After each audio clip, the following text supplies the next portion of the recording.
Sean todos bienvenidos a Lo que te mira en la oscuridad, podcast por Julián Quintana.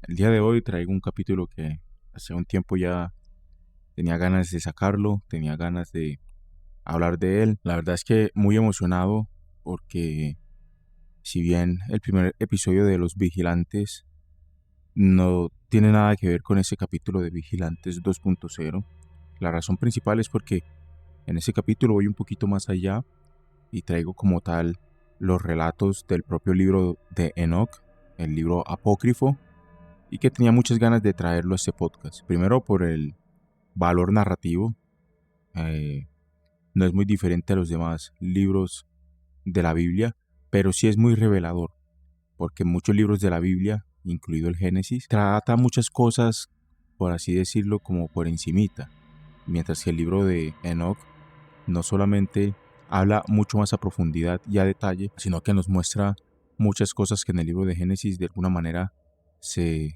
obvian, no están presentes, o no de la manera en la que deberían estarlo. Entonces, por eso me gusta. También porque pues he escuchado muchos podcasts donde quieren hablar sobre el libro de Enoch, pero no hablan directamente sobre lo que está allí en el libro. Y realmente sí quisiera que la gente tuviera la dicha de poder escuchar de lo que se habla en el libro, unos cuantos capítulos no vendrían mal, y pues que tengan en cuenta de lo que es el libro, de lo que se trata y de lo bueno que es, porque para mí es de los buenos libros que he tenido la oportunidad de leer, y el libro de Enoch. Y nada, espero que lo disfruten, que lo apoyen. Recuerden que tenemos nuestras redes sociales, Instagram, Facebook. En YouTube nos pueden encontrar como Lo que te mira en la oscuridad, en Spotify igualmente. Y recuerden que si tienen historias paranormales, enviarlas a lo que te mira en la oscuridad @gmail.com, lo que te mira en la oscuridad @gmail.com. Mi nombre es Julián Quintana nuevamente y espero que disfruten de este podcast. Y empiezo ya con que uno de los mayores misterios que siempre tuve y que siempre he tenido presente en esos días, y como les mencioné que tuve la oportunidad de trabajar, fue el libro apócrifo de Enoch. Para los que no sepan, un libro apócrifo, la interpretación como tal es que es un adjetivo que describe algo falso, supuesto, fingido o que no es auténtico y que carece de valor histórico o canónico. Sin embargo, este término a fines religiosos designa a los textos sagrados o afines que no están incluidos en el canon oficial de la Biblia, como los evangelios apócrifos. ¿Quién es Enoch? Me imagino que hay mucha gente que lo ha escuchado, pero que no tiene muy claro quién es. En la tradición bíblica, Enoch fue un patriarca antidiluviano. Fue el bisabuelo de Noé, famoso por su profunda fe. Es célebre por haber caminado con Dios y por haber sido llevado al cielo por el Creador sin experimentar la muerte física. El Génesis 5:24 dice: caminó pues Enoc con Dios y desapareció porque le llevó Dios. Y nuevamente en Hebreos 11:5 nos encontramos: por la fe Enoc fue traspuesto para no ver muerte y no fue hallado porque lo traspuso Dios. Entonces, lo que nos da a entender es que es casi que la única persona que Dios se lleva al cielo sin haber esa persona experimentado la muerte física, sino que se lo llevó así tal cual, su cuerpo y su alma juntos al cielo. Ha sido la única persona, y digo que es la única porque normalmente a los que se termina llevando Dios son a los que muere, él manda un ángel o él directamente baja y se lo lleva, pero en este caso no, vino directamente por él y se lo llevó. Y cuando empiezo a leer Enoch, no hay duda de que es un libro fascinante. Ya desde el primer capítulo se habla de los vigilantes. De hecho, el capítulo comienza mencionando a que las generaciones posteriores son a las que este libro está dirigido, ni no directamente a las generaciones en las que Enoch se encuentra en el momento precisamente de la escritura del mismo. ¿Qué quiere decir? Que Enoch le deja este libro, esta guía de lo que va a suceder en el mundo o lo que sucedió en el mundo en ese momento a las generaciones del futuro, me imagino a las generaciones después de Noé, porque Noé es quien sobrevive y quien queda vivo después del diluvio. Y entonces el capítulo 1 empieza desde la siguiente manera: el santo grande saldrá de su morada, y el Dios eterno pisará la tierra, incluso en el monte Sinaí, y aparecerá su campamento, y aparecerá en la fuerza de su poder desde lo alto de los cielos, y todos serán heridos de miedo, y los vigilantes temblarán, y gran temor y temblor se apoderará de ellos hasta los confines de la tierra. Y los montes altos serán sacudidos, y los montes altos serán abatidos, y se derretirá como la cera ante la llama. Ahora bien, mientras leía todo eso, ya encontraba cosas muy fascinantes y también me encontraban dudas, pues me surgían dudas. Y desde el primer capítulo se mencionan a los vigilantes y uno se pregunta por qué. ¿Será que estos seres son los mismos que el Génesis describe como los hijos de Dios? Y para eso traigo también al Génesis 6, que es donde se menciona. Dice, mire, aconteció que cuando comenzaron los hombres a multiplicarse sobre la faz de la tierra y les nacieron hijas, que viendo los hijos de Dios que las hijas de los hombres eran hermosas, tomaron para sí mujeres, escogiendo entre todas, y dijo Jehová, no contenderá mi espíritu con el hombre, para siempre, porque ciertamente él es la carne, mas serán sus días 120 años. Había gigantes en la tierra en aquellos días, y también después de que se llegaron los hijos de Dios a las hijas de los hombres y les engendraron hijos, estos fueron los valientes que desde la antigüedad fueron varones de renombre. Y bueno, el Génesis 6 nos habla de unos hijos de Dios que vieron a unas hijas hermosas de los hombres y que decidieron tomarlas por esposas, por mujeres y engendrar hijos con ellas. Entonces, el primer cuestionamiento que a mí me surge es porque siempre se nos ha dicho que los ángeles son seres, aparte de que son cercanos a Dios, que están allá en el cielo con Él, son esos seres que por su divinidad propia son muy diferentes a nosotros los humanos y que ciertamente ellos en teoría carecen de esos sentimientos o esas acciones que nos hacen a nosotros humanos, esos sentimientos como tal, como la lujuria, como la pasión, como el miedo, como todo ese tipo de sensaciones que el ser humano puede experimentar. En teoría los ángeles no podrían como tal experimentar esto, dado pues a que Dios los ha creado, que la divinidad propia de Dios al momento de crearlos los ha de alguna manera limitado a que eso no sea así. Obviamente los ángeles se preocupan, ellos también, no digo que no sientan, pero sentir como ese deseo sexual, esa atracción, como estos hijos de Dios lo sintieron hacia las hijas, me da a mí un cuestionamiento de saber si realmente estos hijos de Dios, y poniéndolo en cuenta con Enoch, si estamos hablando de los mismos ángeles o si estamos hablando de entidades completamente diferentes. Y ese es el misterio mío, porque como estos hijos del cielo, hijos de Dios, estos vigilantes que precisamente están cumpliendo una misión que Dios les plantea, como ellos se dejan simplemente fascinar por la belleza de las hijas de los hombres, que no digo que esté mal, pero si ellos son tan santos, por así decirlo, no tendrían por qué tener este deseo. Y eso es lo que me preocupa, porque en el fenómeno ovni nosotros nos encontramos con unos vigilantes que ellos están ahí con sus naves, que ellos están vigilándonos, que cada cierto tiempo llegan, abducen a las personas y hacen experimentos con ellos. Es tal cual literal tanto el Génesis como el libro de Enoch al momento de plantear sobre los vigilantes, sobre los ángeles del cielo o los hijos del cielo, los hijos de Dios, que realmente sí se cruzaron con ellas de manera literal, o sea, sí tuvieron relaciones sexuales, o por el contrario, al ser unas entidades bastante avanzadas y con un conocimiento bastante amplio, quizá de pronto no fue que directamente se engendraran con ellas directamente de manera literal sexual, sino que las tomaron, hicieron, no sé, experimentos, algún tipo, no sé, de inseminación, y ahí es cuando ya nacen estos seres. Y ese también es el cuestionamiento. Entonces, realmente los vigilantes no eran tan santos, tan ángeles, carecían un poquito de eso para llegar, y la misión que el Santo Padre, el Dios Todopoderoso les otorga, simplemente dejarla de cumplir. Y si nosotros hablamos de los ángeles caídos, no tanto como los demonios, sino como precisamente estos ángeles que simplemente Dios los desterra, la postura clásica y más difundida sugiere que son seres celestiales que abandonaron su morada y cohabitaron con mujeres humanas. Los defensores de esta teoría señalan que en otras partes del Antiguo Testamento, como en el libro de Job, el término se usa para referirse a seres angelicales. Podría definirse como el linaje de Set. Aquí es muy importante porque dice, la postura histórica reformada sostiene que eran hombres descendientes de Set, la línea piadosa y fiel a Dios. ¿Por qué?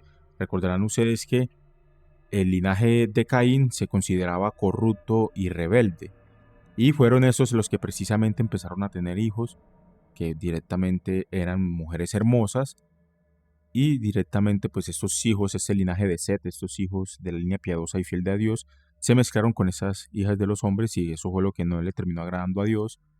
Y bueno, me imagino que el linaje de Set tenía secretos de Dios, secretos del cielo, que se les habían otorgado porque pues por su fidelidad a Dios, y porque eran los destinados a llevar directamente en un buen rumbo la civilización, no tanto por el lado de Caín, pero al mezclarse, ahí lo que hacen es terminar pecando, y pues Dios los termina castigando a todos por igual.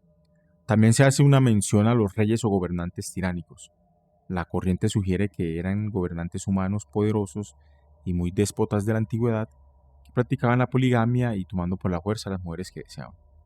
Sin embargo, leamos nuevamente a Enoc, que nos dice del capítulo 6 al 9, dice: la caída de los ángeles, la desmoralización de la humanidad, la intercesión de los ángeles en nombre de la humanidad, las condenaciones pronunciadas por Dios sobre los ángeles, el reino mesiánico, un fragmento de Noé.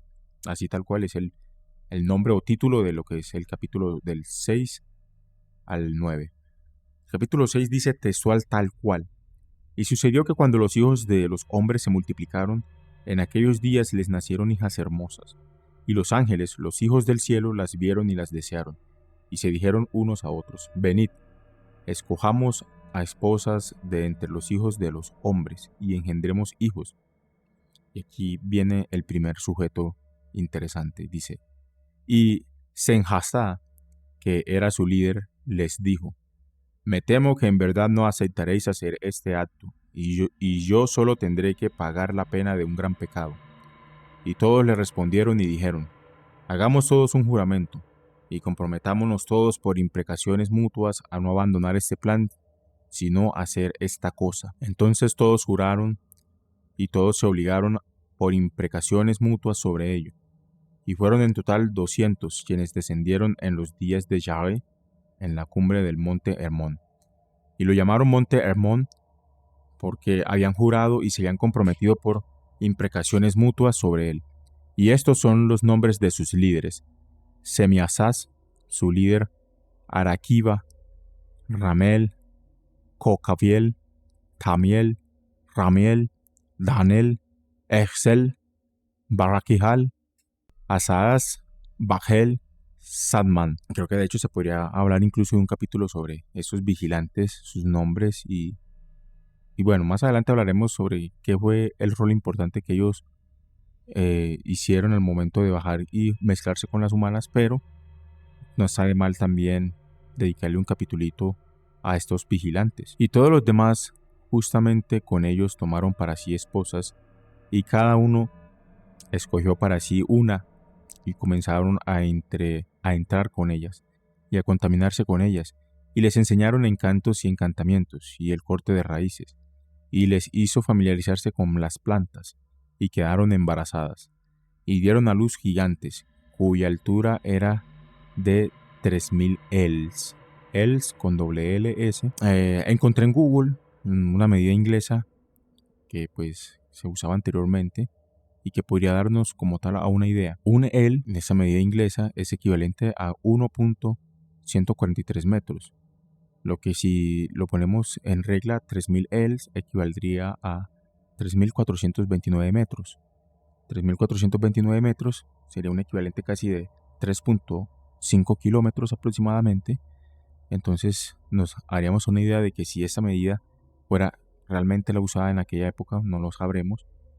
Entonces estos gigantes tendrían una altura de 3.5 kilómetros, o sea, serían bastante grandes. Dicen que consumieron todas las adquisiciones de los hombres, y cuando los hombres ya no pudieron sostenerlos, los gigantes se volvieron contra ellos y devoraron a la humanidad, y comenzaron a pecar contra las aves, las bestias, los reptiles y los peces, y a devorarse la carne unos a otros y a beber la sangre. Entonces la tierra puso acusación contra los inicuos. El capítulo 8 nos habla: y Azazel enseñó a los hombres. Bueno, este capítulo es muy bueno porque aquí nos explican estos líderes vigilantes, ¿qué función cumplió cada uno? ¿Qué enseñanza dejó en la humanidad de aquel momento? Dice, y Azazel enseñó a los hombres a hacer espadas, y cuchillos, y escudos, y corazas, y les dio a conocer los metales de la tierra, y el arte de trabajarlos. En pocas palabras, nos enseñó metalurgia, y brazaletes y ornamentos, y el uso del antimonio, y el embellecimiento de los párpados y toda clase de piedras preciosas. O sea que no solamente enseñó a usar los metales, la metalurgia, sino que también aquí se habla de los maquillajes, porque dice que el embellecimiento de los párpados, esto es maquillaje, y toda clase de piedras preciosas. Entonces aquí ya aparece el oro, la plata, me imagino, todos los metales preciosos utilizados, ¿cierto? Para joyería. Bueno, este Azazel, él le enseñó a los humanos en esa época a ese tipo de cosas. También, pues, obviamente hacer espadas y cuchillos y escudos y corazas. O sea, ya las primeras armas aquí es donde surgen. Toda tintura colorante. Entonces, vuelta al maquillaje, pues este Azazel lo que hizo fue directamente enseñar este tipo de secretos que para esa época no eran posibles. Dice que este acto, y dice, y se levantó mucha impiedad. Y se habla de lo que es el famoso término de los impíos, que es un impío, y más adelante hablaremos porque es importante esa palabra. Y cometieron fornicación y fueron descarriados, y se corrompieron en todos sus caminos.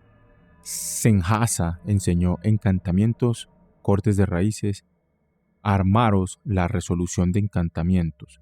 Barakihal enseñó astrología, Kokabel las constelaciones, Ezequiel el conocimiento de las nubes, Arraquiel los signos de la tierra, Shanseal el signo del sol, los signos del sol, y Sarriel el curso de la luna.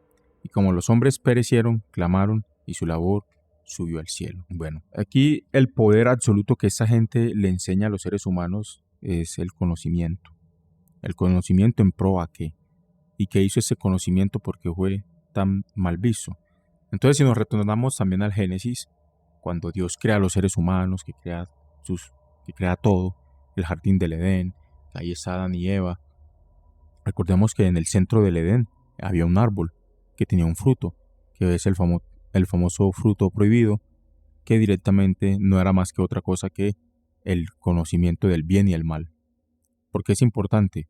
Porque si bien yo no creo que hasta el momento Dios castigase el hecho de que nosotros tengamos conocimiento o que sepamos las cosas, yo siento que más bien el castigo está en que nosotros adquirimos, o la manera en la que adquirimos el conocimiento, y si estamos preparados para esto.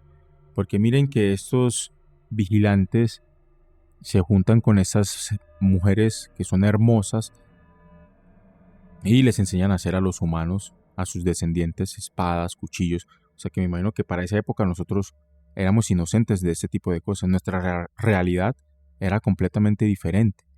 Y pues al enseñarnos ese tipo de cosas, lo que hace es que se levanta mucha impiedad, o sea, se vuelven impíos. Y ya las mujeres les enseñan, por ejemplo, los brazaletes, las piedras preciosas, el oro, la plata, el bronce, los diamantes, me imagino que también en ese momento surgen, y toda infinidad de piedras preciosas, esmeraldas, bueno, las que ustedes se puedan imaginar. Y pues las mujeres en ese entonces, su naturaleza no les permitía como tal maquillarse. Ya las mujeres se empiezan a maquillar, se empiezan a vestir de manera diferente y empiezan a atraer, me imagino yo, de manera sexual o de manera muy impía a los humanos, y empiezan ya a salirse de los estamentos que Dios les había propuesto anteriormente de cómo tenían que vivir para la época. Y esa corrupción, por así decirlo, el corrompimiento que tiene la humanidad en esa época hace que los seres humanos se vayan volcando los unos a los otros. Y eso termina siendo un problema. También no dejemos de lado el hecho de los hijos de los vigilantes, que son gigantes. Aquí no se les dicen Nephilims, pero estamos hablando de ellos. Y es que esos gigantes precisamente llega a un punto en el que los seres humanos son incapaces de mantenerlos, que ya lo que hacen es irse en contra de los seres humanos y generar discordia, generar como tal caos, tormento, mucha muerte, mucha sangre. Y eso es lo que termina directamente haciendo que muchos humanos terminen orando, aclamando a Dios, pidiendo por su intervención que Dios los ayude. Y aquí es donde el capítulo 9 nos dice: Y entonces Miguel, Uriel, Rafael y Gabriel miraron desde el cielo y vieron mucha sangre derramada sobre la tierra, y toda la iniquidad que se estaba forjando sobre la tierra. Y se decían unos a otros: la tierra hecha sin habitante clama la voz de su clamor hasta las puertas del cielo. Y ahora a vosotros, los santos del cielo, las almas de los hombres hacen su pleito, diciendo: llevad nuestra causa ante el Altísimo. Vean lo fascinante, lo magnífico de cómo estos ángeles, estos arcángeles, se dirigen a Dios. Vean cómo se dirigen a Él y dicen: y dijeron al Señor de los siglos, Señor de señores, Dios de dioses, Rey de reyes y Dios de los siglos, el trono de tu gloria está por todas las generaciones de los siglos, y tu nombre santo y glorioso y bendito por todos los siglos. Tú hiciste todas las cosas y tienes poder sobre todas las cosas, y todas las cosas están desnudas y abiertas a tus ojos, y tú ves todas las cosas y nada puede ocultarse de ti. Tú ves lo que ha hecho Azazel, que ha enseñado toda injusticia en la tierra y ha revelado los secretos eternos que estaban preservados en el cielo, que los hombres se esforzaban por aprender. Y Senhasá, a quien tú has dado autoridad para gobernar sobre sus asociados, se han ido a las hijas de los hombres sobre la tierra y se han acostado con las mujeres y se han contaminado y les han revelado toda clase de pecados. Y las mujeres dieron a luz a gigantes y toda la tierra se llenó de sangre e injusticia. Y ahora, he aquí, las almas de los que han muerto están llorando y haciendo su súplica a las puertas del cielo, y sus lamentos han ascendido, y no pueden cesar a causa de los hechos inicuos que se realizan en la tierra. Y tú sabes todas las cosas antes de que sucedan, y tú ves estas cosas, y tú las sufres. Tú nos dices lo que debemos hacer con ellas con respecto a ellas. Aquí nos encontramos a 4 arcángeles de los más importantes en la Biblia están, donde ellos directamente, la manera en la que se dirigen a Dios es simplemente fascinante. Yo cuando leí eso la primera vez, me ericé incluso del tono, de la manera en la que ellos se refieren a Dios. También es muy fascinante porque más adelante, en los capítulos más adelante, precisamente Enoch relata que Dios está en un lugar, en una parte en el cielo, en donde hay mucha luz, mucho brillo, que de hecho los ojos no pueden sostener o no pueden como tal mirar precisamente esta luz, este poder, esta gloria, porque no están hechos para eso. Y que hay unos querubines, por así decirlo, unos ángeles que están cerca de Dios y que su único trabajo por toda la eternidad es simplemente alabarlo y adorarlo. Los querubines están ahí y están todo el tiempo alabando y adorando el nombre de Dios. Es su único trabajo y va a ser el único trabajo durante toda la eternidad. O sea, no lo va a ocupar Dios para nada más, sino para alabar su nombre, para glorificarlo. Imagínense el poder de este ser que tiene precisamente unos querubines, también me imagino yo muy poderosos, para estar al lado del Padre de todo, del Creador, que lo único que hacen es precisamente alabar su nombre. Nada más. O sea, así de poderoso es este Dios abrahámico. Entonces, obviamente el siguiente capítulo es el capítulo 10. Aquí ya vemos lo que Dios, una vez que los arcángeles interceden, lo que Él habla, lo que Él dice y las indicaciones que Él da. Es muy interesante porque en el Génesis nos encontramos con que Dios directamente le dice a Noé lo que va a suceder, ¿cierto? Lo que va a pasar, lo del diluvio, lo del arca que va a suceder. Sin embargo, acá nos encontramos que incluso en el capítulo 10 iniciando dice: entonces dijo el Altísimo, el Santo y Grande habló, y envió a Uriel, al hijo de Lamec, y le dijo: ve a Noé, y dile en mi nombre, escóndete, y revélenle el fin que se acerca, que toda la tierra será destruida, y que un diluvio vendrá sobre la tierra y destruirá todo lo que hay en ella. Y ahora instrúyelo para que pueda escapar y su descendencia sea preservada para todas las generaciones del mundo. Y de nuevo el Señor le dijo a Rafael: ata a Azazel de pies y manos y arrójalo en la oscuridad, y abre una abertura en el desierto que está en Dudael, y arrójalo allí, y coloca sobre él rocas ásperas y dentadas, y cúbrelo con oscuridad, y déjalo permanecer allí para siempre.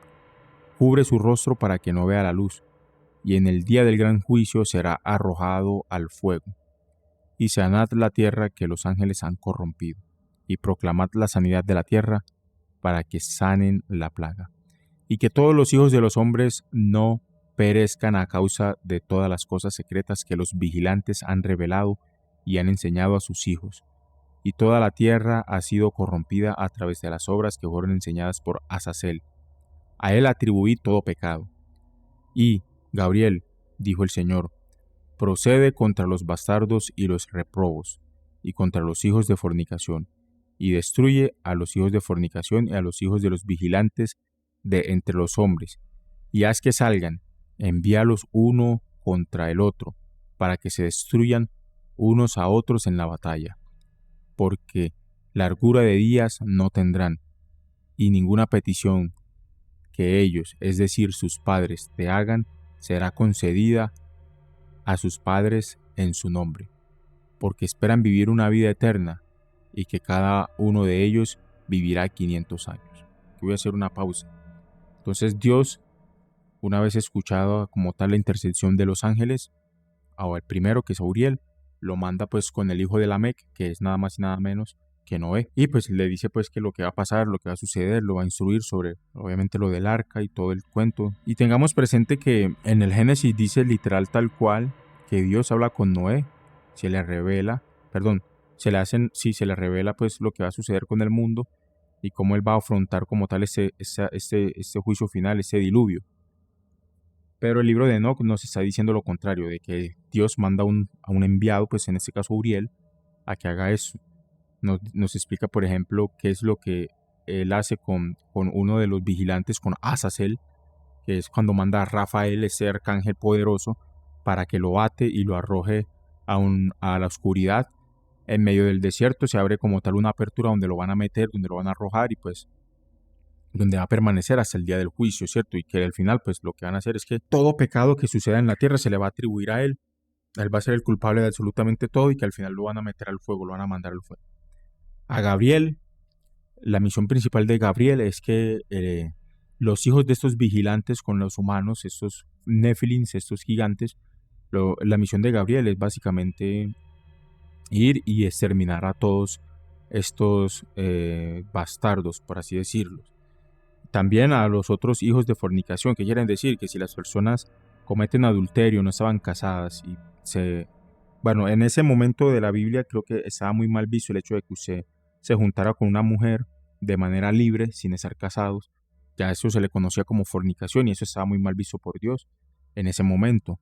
Y pues directamente Gabriel lo que hace es que es enviado, baja a la tierra para que precisamente estos hijos que nacen fuera de hogares, que de la infidelidad, de la fornicación, se maten unos a otros, incluidos los vigilantes. Y pues también habla de que estos vigilantes tenían una vida eterna, pero directamente ya esa vida eterna se les arrebata.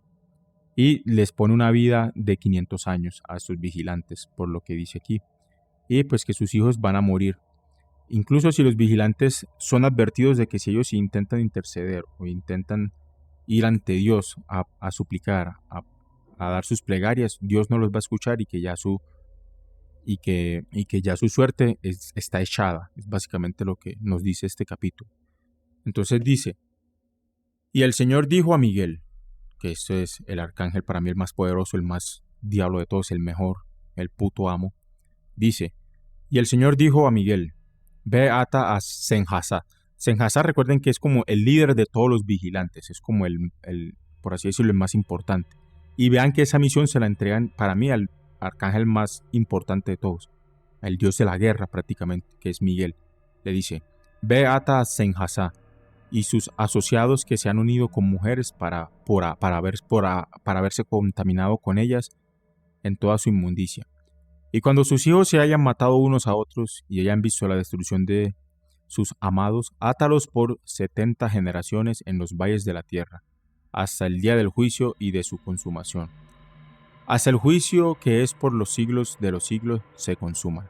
En aquellos días serán conducidos al abismo del fuego y al tormento y la prisión en la que serán confinados para siempre. Y cualquiera que sea condenado y destruido desde entonces estará ligado con ellos hasta el final de todas las generaciones. Y destruid todos los espíritus de los reprobos y los hijos de los vigilantes, porque han agraviado a la humanidad. Destruid todo mal sobre la faz de la tierra, y que toda obra mala llegue a su fin, y que aparezca la planta de la justicia y de verdad. Y será una bendición las obras de justicia y verdad, serán plantadas en verdad y gozo para siempre. O sea, el golpe final lo va a dar directamente Micael, como aparece escrito en algunos, creo que los judíos le dicen es Micael. Miguel directamente es el encargado de atar al líder de los vigilantes, a Senjasá, y al final los van a mandar al abismo de fuego. En el libro de Enoc se habla precisamente de este primer abismo de fuego, que si bien ustedes buscan en la Biblia creo que también lo menciona, pero en la Biblia no se menciona como tal un infierno. Creo que esa denotación o ese término incluso viene de Dante Alighieri, creo que si no estoy mal, con su famosa obra, La Divina Comedia, donde se hablan de esos infiernos, de estos 7 infiernos o 7 lugares del infierno. Bueno, más adelante en algunos capítulos se ve muy claro estos lugares, ¿cierto? Pero aquí directamente se habla de un abismo de fuego, donde directamente ahí arden por la eternidad, o bueno, donde son castigados estos impuros, estos hijos del cielo que se mezclaron con las humanas, que crearon los Nephilim. Incluso las almas de estos Nephilims también serán consumadas allí, van a desaparecer por completo. O sea, los van a erradicar, los van a eliminar por completo. En este lugar que Dios tiene designado precisamente para los pecadores. Entonces aquí es donde ya directamente empiezan a hablar sobre lo que es directamente estos lugares de pena de purga, que en la Biblia pues no se mencionan tanto. Y pues aquí directamente me pareció muy interesante el simple hecho de saber que en efecto Dios sí tiene lugares en donde va a castigar a la gente. Entonces, este es el mismo Dios del Antiguo Testamento, que es el Dios que castiga. No es tanto como el Dios del Nuevo Testamento, el Padre de Jesús, que ya es completamente diferente, que es más alguien que perdona. Entonces, ¿será que estamos hablando del mismo Dios o estamos hablando de dioses completamente diferentes? Porque ya con el simple relato de los vigilantes, ya también directamente nos podemos poner a cuestionarnos si los vigilantes eran ángeles como Miguel, Uriel, o eran completamente seres diferentes que Dios trajo de alguna otra parte, no sabemos. Hasta el momento no se nos ha revelado eso. Y bueno, siguiendo con nuestro podcast el día de hoy, recordemos lo que nos dice el Génesis 6:13 al 18, dice: Dijo pues Dios a Noé, bueno, eso era de lo que habíamos hablado anteriormente. Dijo pues Dios a Noé: he decidido el fin de todo ser, porque la tierra está llena de violencia y a causa de ellos, y he aquí que yo los destruiré con la tierra. Hazte un arca de madera de gofer, harás aposentos en el arca, y la calafetearás con brea por dentro y por fuera. Aquí bien, es tal cual el hecho de que dijo pues Dios a Noé. Pero si nosotros vemos el libro de Noé, que es lo que yo decía que me parecía increíble de ese libro, es que Dios directamente no habla con Noé. Manda a Uriel a que sea ese quien, en nombre de Dios, le revele a Noé lo que va a suceder. Y vean como la contradicción que hay. ¿Será que este tipo de contradicciones que el libro de Enoc nos plantea sobre la Biblia es la que hacen que al final no sea tenido en cuenta o qué? Adicional a eso, pues ya hemos visto lo que va a suceder directamente con el mundo y para nada va a ser un final o un día del juicio, o sea, va a ser algo muy aterrador, de mucho miedo, va a ser muy apocalíptico. También surge la duda del hecho de saber de que digamos que estos hijos de Dios, estos ángeles del cielo, podían ser directamente grandes reinos en la tierra que estaban allí precisamente para vigilar, para ayudar a los seres humanos en su porvenir y que directamente se corrompieron, ¿cierto? Y esa corrupción fue la que hizo que pues agarraran a las mujeres que habían en la tierra, hijas de los hombres, y que entre ellos empezaran, ¿cierto?, a hacer cosas y hacer males. Y al ser un reino divino, un reino de Dios, pues tenían secretos que se enseñaron y que no debieron enseñarse. Ahí es donde nace precisamente esa interpretación metafórica de que posiblemente Dios puso unos reinos y los hijos de los vigilantes, que son estos gigantes, que son muy grandes, puede ser también de manera literal, gigantes, o puedan ser unos subreinos, ¿cierto? Unos subreinos muy grandes que nacen a partir de la mezcla entre las humanas y pues estos hijos del cielo, estos reinados. Ese es como una interpretación también de lo que se puede estar hablando directamente en estos libros y que es una explicación muy interesante también, que tiene mucho sentido, recobra todo el sentido del mundo. La verdad es que lo de los vigilantes sigue estando ahí como, ¿cómo decirlo? En mucha intriga. Hasta el momento no se nos habla directamente, ¿cierto? ¿Qué son los vigilantes? Sin embargo, antes de cerrar este capítulo, voy a hablarles un poquito más, ¿cierto? Sobre ellos, porque me pareció interesante y sobre todo traérselos a ustedes. Vamos a leerles otro capítulo. Vamos a ver si en el capítulo 13. Bueno, el capítulo 13 nos habla de que Enoc fue y dijo: Azazel, no tendrás paz. Y una sentencia. Bueno, pero primero vamos a ver, porque se habla de que los vigilantes interceden. Vamos a ver cuál es esa, o sea, de qué manera interceden, ¿cierto? Dice el capítulo 12 al 16. Visión onírica de Enoc, su intercesión por Azazel y los ángeles caídos, y su anuncio de su primera y última condenación. Antes de estas cosas, Enoc estaba escondido, y ninguno de los hijos de los hombres sabía dónde estaba escondido, ni dónde moraba, ni qué había sido de él. Y sus actividades tenían que ver con los vigilantes, y sus días eran con los santos. Y yo, Enoc, estaba bendiciendo al Señor de la majestad y al Rey de las edades. Y he aquí, los vigilantes me llamaron, Enoc, el escriba, y me dijeron: Enoc, tú, escriba de justicia, ve, declara a los vigilantes del cielo que han dejado el alto cielo, el santo lugar eterno, y se han contaminado con mujeres, y han hecho como los hijos de la tierra, y han tomado para sí esposas. Habéis hecho gran destrucción en la tierra, y no tendréis paz ni perdón de pecado, y por cuanto ellos se deleitarán en sus hijos, el asesinato de sus amados, ellos verán, y sobre la destrucción de sus hijos ellos lamentarán, y harán súplicas hasta la eternidad, pero misericordia y paz no alcanzaréis. Aquí dice: y Enoc fue y dijo: Azazel, no tendrás paz. Una sentencia severa ha salido contra ti para ponerte en cadenas, y no tendrás tolerancia ni solicitud otorgada a ti, debido a la injusticia que has enseñado, y por todas las obras de impiedad e injusticia y pecado que has mostrado a los hombres.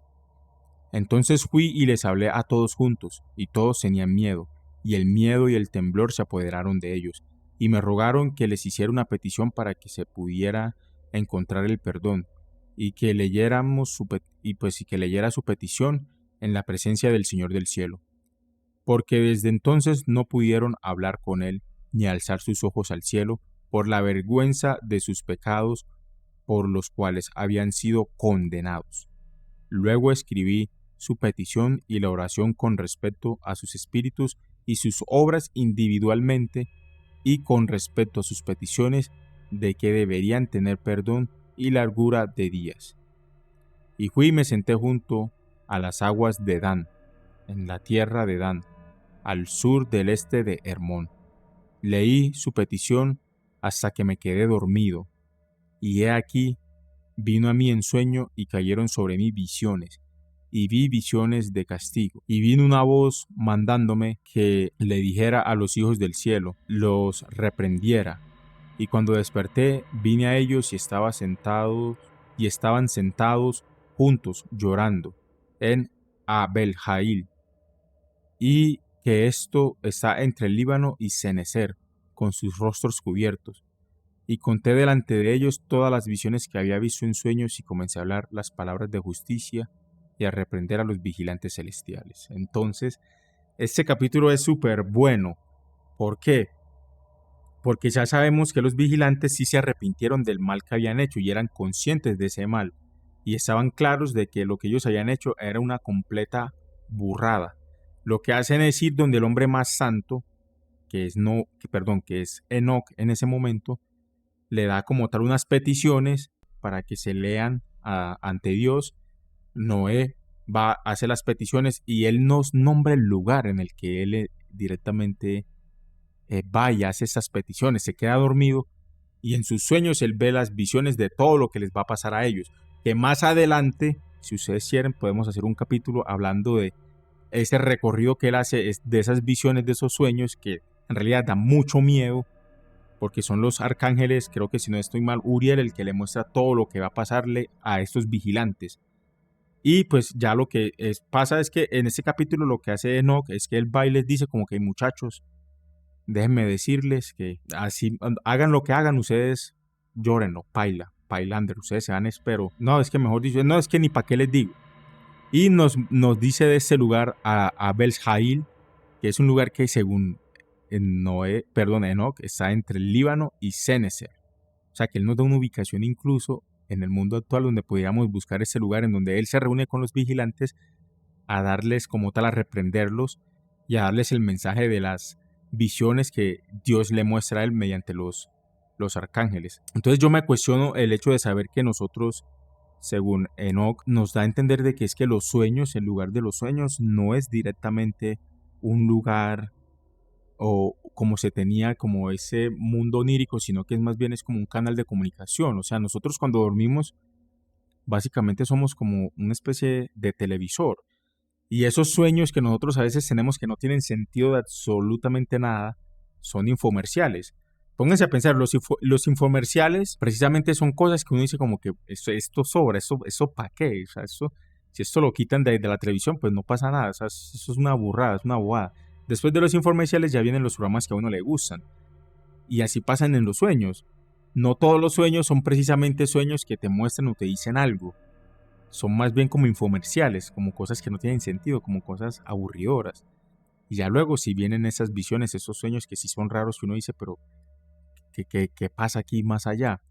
Entonces esa es como una manera de yo ver que realmente los sueños no es como un mundo onírico, como siempre se creyó, sino que más bien es como un canal de comunicación. Entonces el capítulo 14, ya terminémoslo, vamos a darlo por... Vamos a terminarlo aquí ya el podcast con esta lectura del capítulo 14, el libro de las palabras de justicia y de la reprimenda de los vigilantes eternos de acuerdo con el mandato del Santo Grande en esa visión. Y dice Enoch, vi en mi sueño lo que ahora diré con una lengua de carne y con el aliento de mi boca, que el Grande ha dado a los hombres para conversar con ella y entender con el corazón. Así como Él ha creado y dado al hombre el poder de entender la palabra de sabiduría, así también me ha creado a mí y me ha dado el poder de reprender a los vigilantes, los hijos del cielo.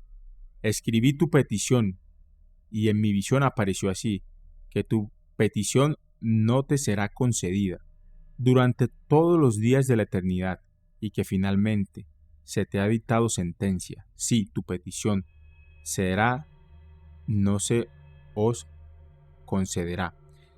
Y de aquí en adelante no subirás al cielo por toda la eternidad. Y en ataduras de la tierra ha salido el decreto para atarte por todos los días del mundo. Y que anteriormente habrás visto la destrucción de tus amados hijos y no tendrás placer en ellos, sino que caerán delante de ti por la espada, y tu petición por ellos no será concedida, ni tampoco por ti mismo, aunque llores y hables todas las palabras contenidas en el escrito que he escrito. Y la visión se me fue mostrada así. He aquí en la visión las nubes me invitaron, y una niebla me convocó, y el curso de las estrellas y los relámpagos se apresuró y me apresuró, y los vientos en la visión me hicieron volar y me levantó y me llevó al cielo. Y entré hasta que me acerqué a una pared que está construida de cristales y rodeada de lenguas de fuego. Y me acerqué a una casa grande que estaba construida de cristales, y las paredes de las casas eran como un piso de mosaico hecho de cristales, y su fundamento era de cristal, su techo era como el camino de las estrellas, y los relámpagos, y entre ellos habían querubines de fuego, y su cielo era claro como el agua, y una llama de fuego rodeaba los muros, y sus portales resplandecían con fuego. Y entré en esa casa, y estaba caliente como el fuego, y fría como el hielo. No había en ella delicias de la vida. El miedo me cubrió, y el temblor se apoderó de mí, y mientras temblaba y temblaba, caí sobre mi rostro, y vi una visión, y he aquí había una segunda casa, más grande que la anterior, y todo el portal que estaba abierto delante de mí estaba hecho de llamas de fuego, y en todos los aspectos sobresalió tanto esplendor y magnificencia y extensión que no pude describirte su esplendor y su extensión. Y su piso era de fuego, y sobre él había relámpagos y el camino de las estrellas, y su techo era también de llamas de fuego. Y miré y vi en el trono sublime su apariencia como de cristal, y sus ruedas como el sol resplandeciente, y había una visión de querubines, y debajo del trono salían corrientes de llamas de fuego, de modo que yo no podía mirarlas, y la gran gloria se sentó sobre él, y su vestidura resplandeció más que el sol, y era más blanca que cualquier nieve. Ninguno de los ángeles podía entrar y podía contemplar su rostro a causa de su magnificencia, y la gloria y ninguna carne podía contemplarlo. El fuego llameante lo rodeaba, y un gran fuego estaba delante de él, y nadie alrededor podía acercarse. 10,000 veces estaba delante de él, pero no necesitaba consejero. Y los santísimos que estaban cerca de él no partieron de noche ni se apartaron de él. Y hasta entonces había estado postrado sobre mi rostro temblando, y el Señor me llamó con su propia boca y me dijo: Ven acá, Noé, y escucha mi palabra. Y vino a mí uno de los santos y me despertó, y me hizo levantarme y acercarme a la puerta, e incliné mi rostro hacia abajo. Y él respondió y me dijo, y oí su voz: No temas, Enoc, hombre justo y escriba de la justicia, acércate acá y escucha mi voz. Y ve y di a los vigilantes del cielo que te han enviado a interceder por ellos. Debes interceder por los hombres, y no los hombres por ti. ¿Por qué has dejado el alto, santo y eterno cielo, y te acostaste con mujeres y te contaminaste con las hijas de los hombres, y tomaste para ti esposas, y te hiciste como los niños de la tierra, y engendraste gigantes como tus hijos? Y siendo vosotros santos espirituales, viviendo la vida eterna, os habéis contaminado con la sangre de mujeres, y habéis engendrado hijos con la sangre de la carne. Y como los hijos de los hombres habéis codiciado la carne y sangre, como también los que mueren y perecen. Por eso también les he dado mujeres para que las fecunden y engendren hijos de ellas, para que nada les falte en la tierra. Pero tú eras anteriormente espiritual, viviendo en la vida eterna e inmortal, por todas las generaciones del mundo. Por tanto, nos os designado esposas, porque en cuanto a los espirituales del cielo, en el cielo está su morada. Y ahora los gigantes que son productos de los espíritus y la carne serán llamados espíritus malignos en la tierra, y en la tierra será su morada. De sus cuerpos han salido espíritus malignos, porque nacen de los hombres, y de los santos vigilantes es su principio y origen primigenio. Serán espíritus malignos en la tierra, y espíritus malignos serán llamados. En cuanto a los espíritus del cielo, el cielo es su morada, pero en cuanto a los espíritus de la tierra, que nacieron sobre la tierra, en la tierra será su morada.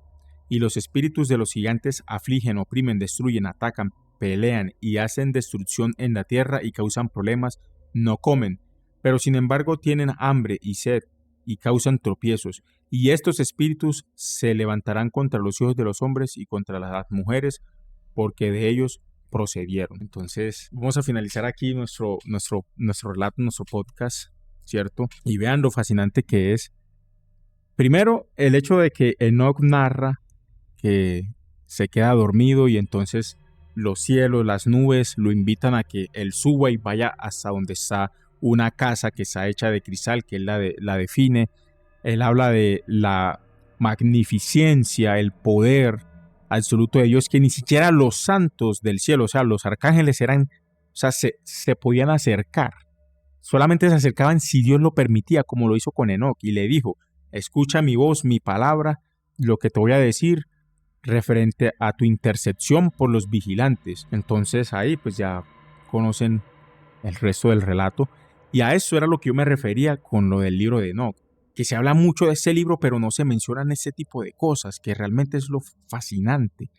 Obviamente pues parece un libro casi que igual que a los que tiene la Biblia, obviamente porque pues viene directamente siguiendo pues esta línea narrativa, ¿cierto? Que alguien lo escribe y esto se va transmitiendo generación tras generación, pero es muy fascinante la manera en la que Dios se expresa y lo que le dice a Enoc referente a lo que va a pasar con sus vigilantes y la condena, la razón, o sea, es tan justo que le dice a Enoc: dile a los vigilantes esto, y por esto llórelo, por eso no van a tener compasión, no van a tener piedad. Tenían la vida eterna, lo tenían todo, por eso yo no les di como tal esposas, porque no la necesitaban, porque ellos ya de por sí, ya por la gloria mía, ustedes ya no necesitan como tal una esposa, una mujer. Sin embargo, decidieron saltarse todo eso, llenarme la tierra de pecados, fregarme todo el negocio que yo tenía, básicamente, o todo como funcionaba la tierra abajo. Ahora me va a tocar llegar a mí y hacer algo que yo no quiero por culpa de ustedes. Entonces yo no voy a tener compasión con ustedes, porque ustedes el pecado y la condena se la han hecho ustedes mismos. O sea, ustedes mismos se han atado la soga al cuello, y por más que recen, lloren, eso ya no va a pasar. O sea, ya su condena ya está hecha, ya su suerte está echada. Y nada, pues ese es un poquito de lo que es el libro de Enoc. Obviamente es como el capítulo 14, ya vamos para el 15, pero si quieren que siga hablando más sobre el libro de Enoc, a medida que lo vaya leyendo y vaya descubriendo cosas fascinantes que sean, de hecho, eh, merecedoras de ser traídas a este podcast, háganmelo saber en sus comentarios, comenten, compartan, suscríbanse, denle a like. Recuerden que nos pueden enviar sus historias a lo que te mira en la oscuridad @gmail.com. Lo que te mira en la oscuridad @gmail.com. Y antes de finalizar, quería terminar con una reflexión, con una historia paranormal que me la comentó mi mamá. Yo le comenté el proyecto del libro de Enoc. Ella va a estar escuchando ese podcast. Estoy seguro que va a ser la primera persona, es la primera persona que a mí me apoya. Aparte hay otras personas que también me apoyan mucho. Pero sin lugar a dudas fue mi mamá. De hecho, tuve muchas historias que ella me compartió y que fue posible traerlas en otros podcasts. Y ella me comentó una historia, porque esa historia se la contaba a su papá, a ella y a todos sus hijos, de un suceso que había pasado anteriormente. Mi abuelo, el hombre, él era ganadero, pero antes de ser ganadero, él comenta que él era un pequeño agricultor, ¿cierto? Tenía unos pedacitos de tierra, no tenía mucha tierra. Y comenta que en cierta ocasión, en un lugar muy, muy alejado, ¿cierto? De los centros urbanos, de las veredas y todo eso, de los pueblos, de los municipios, había como tal un lugar en donde la gente iba y trabajaba. Era una hacienda muy grande, pero quedaba muy apartada. Y que en cierta ocasión 7 trabajadores fueron a trabajar a esta hacienda, y como era un lugar muy apartado, entonces los trabajadores estaban jóvenes, muchachos por así decirlo, y ellos se quejaban mucho del hecho de que ellos no tenían intimidad con mujeres. O sea, ellos se la mantenían deseando mucho mujeres. Y uno de los señores que vivían por ahí cerca, un sabio de esa época, les dijo a los muchachos como que, hombre, no se pongan a estar deseando y diciendo cosas sobre querer tener mujeres, porque ustedes no saben qué puede pasar, qué factura les puede pasar esa lujuria que ustedes tienen. Ustedes lo que tienen que hacer es trabajar, aguantarse, ser conscientes, y una vez que se les paguen, que se les dé su dinero, pues ustedes se pueden ir. Pero no se pongan a estar toreando, ¿cierto? A lo que pueda haber por ahí, que los pueda estar escuchando y que los termine castigando. Un señor, un viejito muy sabio, le dijo eso a los trabajadores. Pero los trabajadores no pusieron mucha atención, mucho cuidado a las palabras de este señor. Y uno de esos trabajadores en una noche, como eso era un lugar muy apartado, él se fue a hacer sus necesidades a un matorral. Y mientras él estaba en el matorral haciendo sus necesidades, él dice que él ve una mujer, que se le presentó una mujer muy hermosa, vestida de rojo. Pero había una peculiaridad y era que esa mujer los dientes le brillaban. Haga de cuenta que sus dientes eran como de oro. Y que ese señor quedó como despampanante ante esa mujer, que él en el momento se empezó a erizar, empezó a temblar y no era consciente de lo que él estaba viendo. Y entonces cuando él ya puede volver en sí y darse de cuenta y que esa mujer, que era muy raro que una mujer vestida de rojo con los dientes de oro brillando estuviera por ahí, él se asusta y empieza a correr y dice que la mujer iba detrás de él, lo iba persiguiendo y le iba diciendo como que ¿por qué huyes? Si todo ese tiempo has estado deseando una mujer, aquí estoy, ¿por qué no me tomas? Y el señor seguía corriendo. Y dicen que cuando llegó a la finca, gritando, asustado, todo el mundo se despertó y fue a verlo. Y decían que él incluso no se había alcanzado a limpiar el trasero porque estaba huyendo y que él se limpiaba en el piso, en el pasto, se limpiaba el culo, por así decirlo. Y que ellos alcanzaron a ver que la mujer venía y que la mujer incluso atravesaba el alambrado, pero que o sea, haga de cuenta como si el alambrado no existiera, ella simplemente lo cruzaba como si nada. Y llegó hasta cierta parte de la finca y les tiró una advertencia, que no, exactamente mi mamá no recuerda muy bien las palabras que esa cosa, que esa entidad les dice, pero era relacionado a como que sigan deseando mujeres, sigan queriendo estar buscando acostarse con mujeres y verán lo que les va a pasar. Y esa historia le sucedió pues en este caso, mi abuelo decía a mi mamá que la narraba muy convencido de realmente de lo que le había pasado, de que realmente es una historia muy aterradora, muy miedosa. Y hay un relato similar que mi mamá escuchó en alguna ocasión de precisamente 7 trabajadores, pero que en este caso la entidad, la bestia, esta mujer, esta cosa, se los comía de a uno. Empezaba a desaparecer a uno. Los empezó a desaparecer hasta que los 7 desaparecieron completamente. Y pues bueno, es una historia similar a la de los vigilantes. Se dejaron llevar por la lujuria, por ver a las mujeres hermosas que hay en la tierra, que dejaron abandonar toda la divinidad de Dios y decidieron mezclarse con los humanos y pues al final Dios los termina castigando. Recuerden seguirnos, suscribirse, darle a like y esperen el próximo capítulo de Lo que te mira en la oscuridad podcast. Muchas gracias.